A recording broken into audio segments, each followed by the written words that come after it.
look at this is your 10 speed. Okay, it should be good to go. Can't ride wheelies on the Harley yet, so we gotta go get some practice in on the bicycles.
Well, it's been a long winter. We're finally back at it. I think I got some explaining to do. The first thing is the Gold Wing thing was an epic fail. I definitely didn't stud the tires enough on that. Took it out, it was really slippery, wasn't really able to get a lot of speed. I literally almost fell off. No joke. And the track was really slushy. Yeah, I hurt my shin. It just sucked. It was a bad idea. what a dork.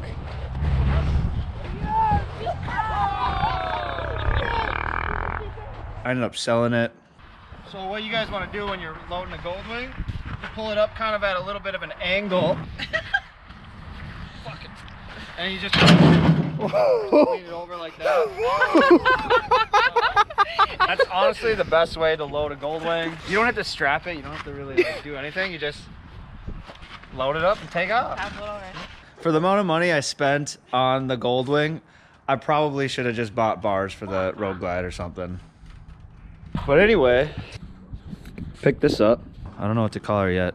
It's like a purple color. So if you guys have any ideas on names, let me know. But the whole point of this video today is I am building a, I don't want to say lift table because it's mechanically not going to move at all, or it's not going to lift. I'm going to build a workbench for the bike. So essentially it'll be on casters that I can ratchet down and have it stationary while I'm riding the bike up on and while I'm working on it on the bike. But if I want, just because I have this little 2-car garage, if I want to be able to move the table with the bike on it, I can move it around the garage whenever I want. So that's the whole idea. It's gonna be really simple. I'm not even gonna get into the science of it all, but it's just gonna be 2x6s and OSB with the casters. I'm gonna run some some tie down hooks so I can strap the bike down. I have this wheel chock here, so I'm just gonna basically bolt it in to the top and the front, be able to roll the bike on. The wheel just rolls right in. Hold your bike up straight, strap it down, and we should be good to go. So with all that being said, we're just gonna get this thing built as fast as possible so we can actually go out and do a little bit of riding today. You got me headed to the left, headed to the right, headed back and forth, but baby, it's alright.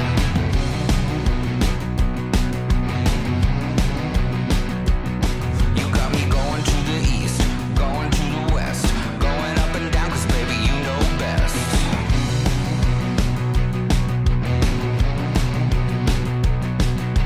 All day, all night, running around, I'm never gonna stop because you never settle down. Got our OSB cut. We're just gonna do 2 feet for the top, and then we'll run the other 2-footer on the bottom, give a little more support, and have something to attach the casters to. For now, we're gonna get this thing put together. I'm gonna list all of the supplies that I'd put into this, including the casters. I think they're rated for something crazy, like 3,000 pounds each. Not worried about it. The Road Glide's like 800 pounds wet, so should have no problem holding up. And they're actually really cool. You just hit this little ratchet and it raises and lowers this rubber piece, so it'll be like a little rubber boot or foot, so I can have the lift or the table, so I can have the table stationary while I'm working on it, and then like I said, be able to roll it around the garage when I want to. Now if I'm going to use a roofing nailer to frame this out, it's just going to be quick and easy. For those of you who don't have a roofing nailer, you could definitely just pre-drill some holes and use some construction screws. That would work just fine. All right, let's get this thing put together.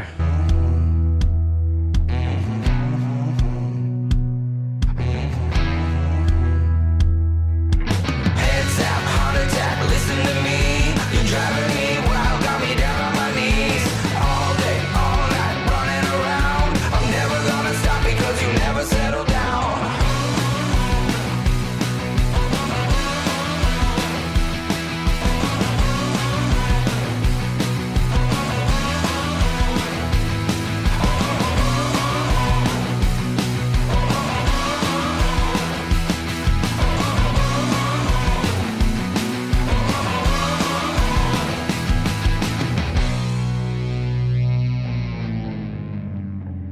This is pretty much built. We're gonna get some hardware for those casters so we can actually get that mounted, and I think I'm gonna go with a different setup for the strap hooks. I ended up just boxing this thing in, and instead of cutting in and trying to bolt that in, I'm gonna get something I can just surface mount. It doesn't need to be rated for a lot of weight, because yeah, the bike's 800 pounds for the Road Glide, but it's not holding 800 pounds since it's upright, and it's already kind of being held in with that anyway, so I'm not too worried about it. We're gonna go the easy route on that. Yeah, so we'll get the nuts and bolts. We're gonna go for a ride. I think probably grab a bite to eat, maybe get a beverage. All right, you guys, we'll catch you on the bike.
So now it's time to lower it down on the wheels and see if it works. The goal would be able to do this a full 360 spin in the garage if I wanted to.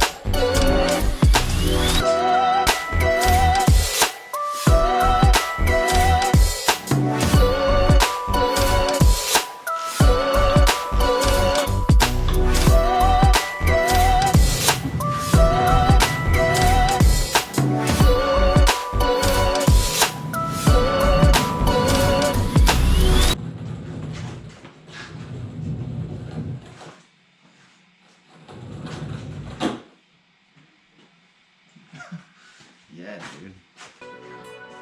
I can't say that I'm unhappy about anything. This is perfect. It's exactly what I wanted it to do. I can rotate it, move it to wherever in the garage I need to. I sit on my little craftsman stool. I'm literally right here, working area in all the spaces that I need to be. I'm gonna build some little trays that are gonna come out here so I can put tools or parts or whatever I need to in there. You know, and I'm just gonna make changes to it as I go, I'm sure. As I work on it more, I'm sure I'll think of some more creative ideas to add to it to make working on the bike a little more convenient. But right now I'm pretty stoked about how this turned out. I wasn't really sure if it was gonna work, especially with these caster wheels, but they seem to be pretty solid. I think, like I said, I think they're rated for like 3,000 pounds. So we're well under that.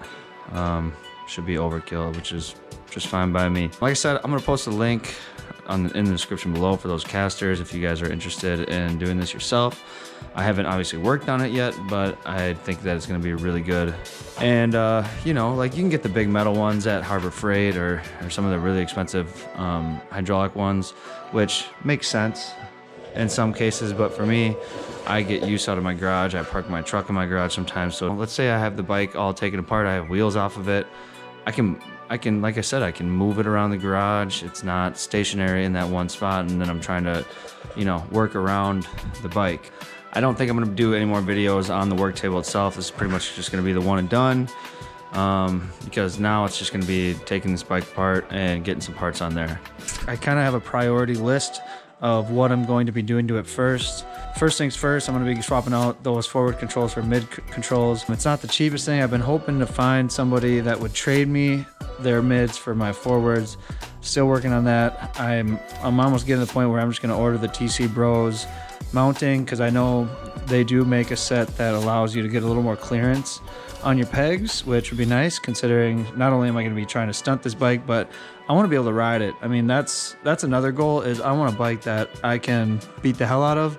And I'm not quite ready to do it to that bike just yet. I mean, I already ride that bike pretty hard, but I want a bike that I can beat on, and also a bike that is something that I can use and ride hard on, and you know, hit the corners good, something that's going to perform well. So I'm probably just going to end up going with the TC Bros mounting kit and get all the other stuff. Like I'll need gaskets, I'll need the shift linkage, shift lever that goes through the primary. So there's a lot of things that actually go into a mid-control set than one would think.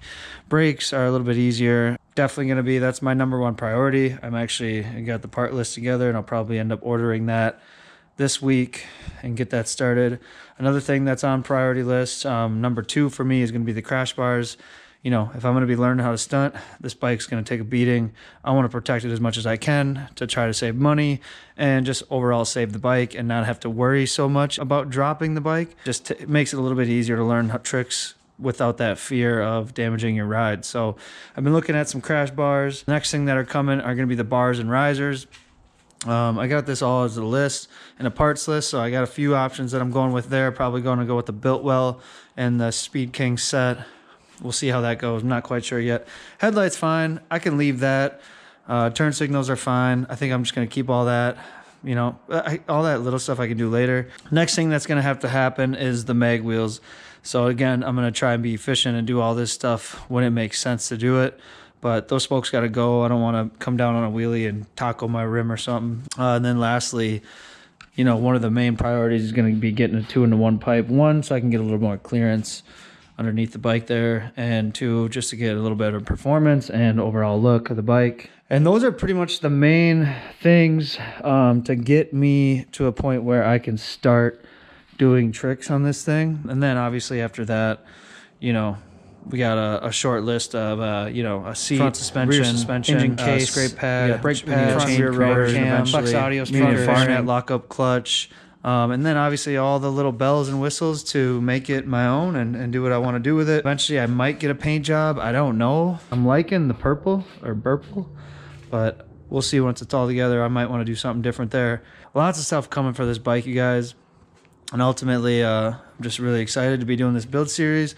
Hopefully, you know, it'll help to monetize the YouTube channel because, you know, I'm working for all these parts. You know, this is all coming out of my own pocket.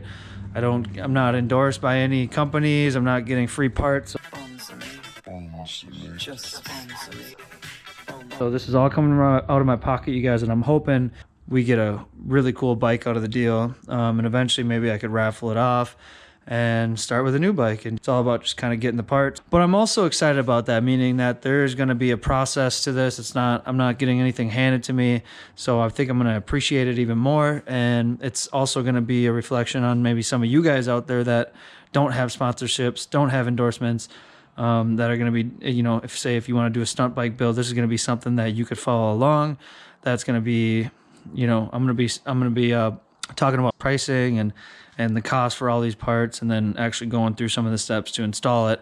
I'm probably not going to get super technical, like talk about foot-pounds and all that stuff. What I would recommend are ordering yourself a mechanic book for your bike, for your model and year. This is going to be the one that I picked up. That's going to help me with all the torque specs, sequences, and, you know, taking the bike apart, putting it together. So anyway, guys, thanks for checking out the video. I'm going to keep everything updated on my Instagram, letting you guys know when the next videos will be dropping. So if you're not following my Instagram, you're going to want to head over and check that out so you can get some updates so you know when the next YouTube videos are going to be dropping, or just getting kind of more frequent updates on the bike build and where it's at. But I'm going to be posting a lot of YouTube videos on it too. Basically just going through the whole process. Pretty stoked. Thank you guys for watching. I'm loving my roll around mobile build table. Pretty excited about that. If you guys have any questions on that, let me know, comment down below. And with that being said, happy Monday. I hope you guys have a great week. We'll see you on the next video.